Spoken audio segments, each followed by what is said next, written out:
8:41 morning. Let's have a look at some of the headlines this morning with the writer and columnist Emma Wolfe and the editor of Spike, Tom Slater. Good morning to you both. Morning. Hardly dare look at this, Emma, in the Sunday Times. HS2, more controversy. More controversy. So this is the beleaguered rail kind of mega project, which Rishi Sunak spectacularly axed a few weeks back. It feels like a lifetime. Spectacularly axed in Manchester at his party conference. I think it was a couple of weeks ago. The Sunday Times investigation is really interesting. It's all about how HS2 bosses, the company, HS2 Limited, deliberately covered up costs. I mean, we know the costs went spiralling, you know, billions and billions. I think it was up to nearly sort of 90 billion by the end of it, you know, from a starting point of sort of 20 or 30. But they just were inflating and absolutely spiralling out of control. But now whistleblowers have been talking about how they used the classic playbook. They would underestimate costs. They would say they would wait until bits of the project were approved. This is the managers. Would wait until bits of the project were approved and then would say, oh, I'm so sorry, that cost has run over, you know, that cost has gone over. All of the whistleblowers involved in the investigation were quickly got rid of. Is that not fraud? Well, is it not fraud, or is there a loophole? I don't know the legal term. I'm sure there are ways that these big infrastructure projects can claim that costs have increased. Sort of delaying information. Delaying information. I mean, the investigation has seized lots of private emails, letters, correspondence, phone calls. They've got a lot of information which they're going to be looking into. But it just shows you how these huge projects can go out of control. Completely out of control. Well, it does make you wonder, because every time there is a big project like this, you know, whatever it is, they always end up running over time and way over budget. Way over budget. So somebody should be watching over. But they've had, since it started, they've had 4 chief executives and 7 chairmen. In the last financial year, chief executive was paid huge sums of money. They've had so many different people in charge. I mean, this project was started by Lord Adonis, the then Labour Transport Secretary. So you think how many people it's gone through and passing it on and... No, completely, and that's a terrible situation for accountability in that sort of, given the kind of churn that we've been seeing, not only in terms of the corporate structure of it, but also politically, but also just in terms of the expense of just going through the motions of all of this, the planning procedures, the environmental impact assessments, all of these different things, which is great for lawyers and various people involved in different parts of the food chain of this particular project. But it really doesn't have to be like this. You compare it to how rail projects are managed even in places like France or Spain or whatever. Germany. It is nowhere near as expensive or timely or time-consuming to run these things. So we've really got to address what's gone wrong here, not only in terms of the kind of corporate structure and accountability, but just why does it take so long and cost so much money? Well, it's interesting that the Sunday Times have decided to launch an investigation themselves. Is there any sort of government investigation going on as to why it's sort of kind of so over budget and now I mean, it's over budget to the point that they really sort of almost had to abandon it. And are promising that money to go to Northern Rail instead. But, Stephen, you mentioned, was it fraud or not? Well, one of the whistleblowers, Cresswell, who's been launching an unfair dismissal claim, he's alleging, he says a criminal offence has been committed, namely fraud. So there are people claiming that this is fraud.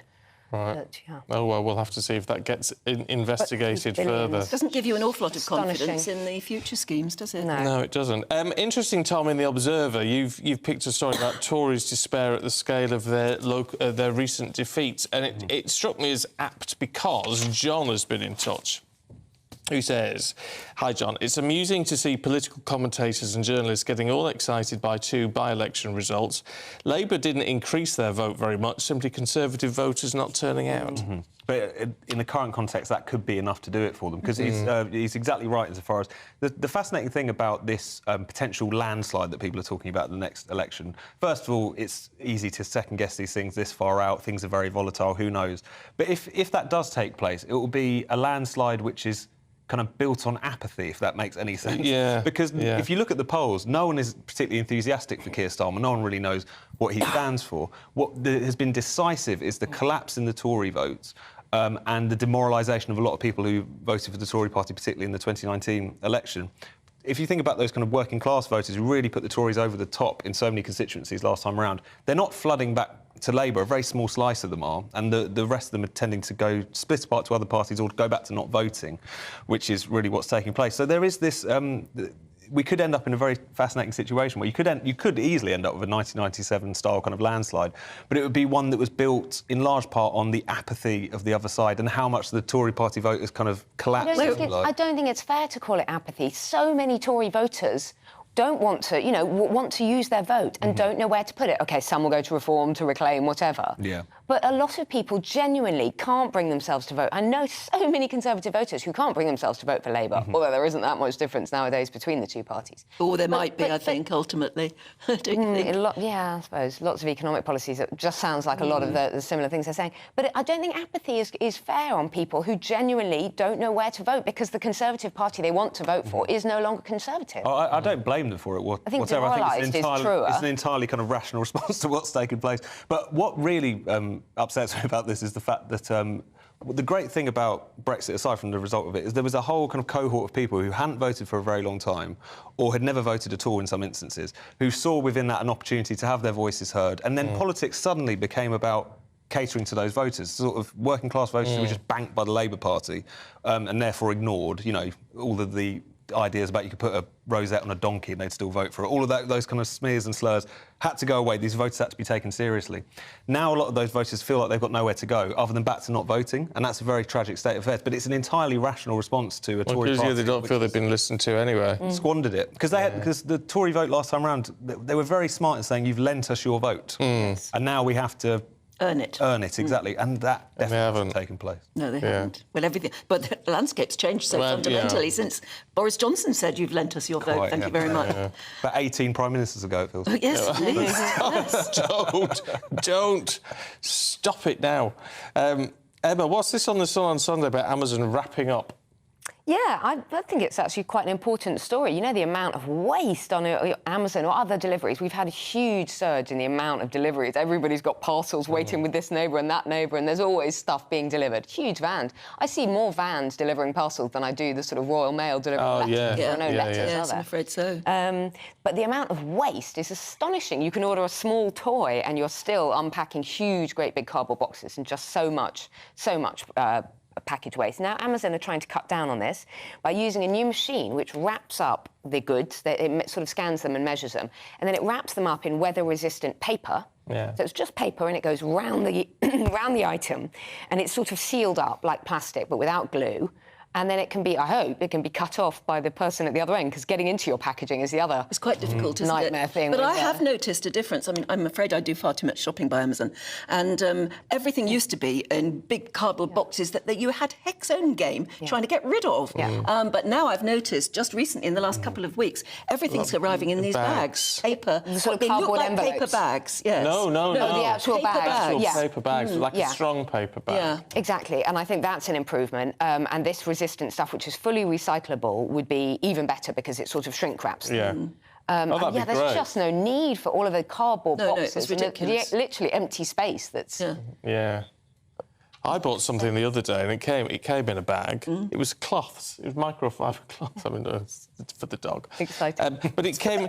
But it was wrapped in 3 layers of plastic. That's Plastic. probably come from China or inside something. a lovely cardboard, eco-friendly envelope. And you think, oh, what was the point of that? But it's interesting that they are trying. Yeah. Well, that's that good. is a good move. Of course. Because And the cardboard waste that just comes from my house is ridiculous. You multiply that by several million and it must be creating a terrible problem somewhere. You can see the cardboard outside your house on Google Maps. You know. it's Still like there. woman. There's a mountain of it. Tom, Sunday Mirror, are you in if we drop by? Yes, this is picking up on your fondness, Stephen, for sort of home surveillance and doorbell cameras. So there's a gentleman in Leicestershire who's got the alert on his phone that his doorbell, his Ringo or whatever it might be, has gone off, and he looks at it and there's a flock of sheep in his front garden. He has no idea how they got there, and then they Did they ring disperse. the doorbell? Well, I'm not sure if they managed to ring the door, but they set off some sort of sensor at least. But who knows? But yes, imagine turning on. What do you do about it? Apparently, the farmers eventually turned up to retrieve them. But yeah, isn't that fantastic? there's a little surprise on your app. That sounds quite amusing. Oh, that's great. I love that. I'd love a load of sheep to turn up at my front door. I still think it's a problem if you're away and you've suddenly been alerted. What do you do about it? What are you meant to do about it?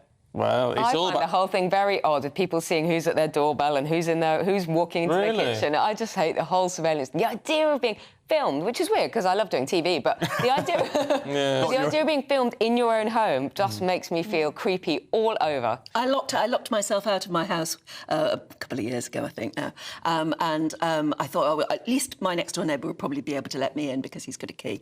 So I went to his front door and rang the doorbell, and it's one of those. And I said, could you possibly let me in? I'm so stupid, I've locked myself out of my house. And he said, I'd love to help, Anne, but I'm in Spain. Because you don't know where the people are, do you? Because they could be watching on hiding from upstairs in the anywhere. bedroom.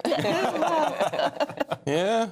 Oh, that's the trouble. So what did you do, by the way? I got another neighbour to leap over the fence and help find it another way. It was a very long, convoluted thing. And it was raining. Why is it always raining when you lock yourself out of your house? It's often the way. Or when your car breaks we live in down. Britain. Why is it always raining? Ah, well. Thank God for good neighbours is all I'd say. Can we have a few hypocrites? Oh dear. like to Well, look at a hypocrite, I love Emma. a royal story, but I know that you're these going to defend what are Meghan these? and Harry. These are the high-flying hypocrites. Guess what? I don't know that I often defend Meghan and Harry, to be fair. You're more Have they gone balanced to a than climate you're more change balanced than I am on them. It's usually that they've gone to a climate change conference in a gas-guzzling jet. Voila. So they've just flown off on a private jet to their Caribbean island, was last week. One day after attending a big summit in New York, all about climate change and how it affects particularly young children's mental health, la la la la la. So the next day, they boarded their private jet. It's called a Falcon 7X. Oh, which lovely car. guzzles a lot of gas for 9.6 tons of CO2 emissions. Flew off to their Caribbean island, then flew back, and then took the jet on somewhere else. So people are saying, do you know what? How genuine are these eco-credentials really?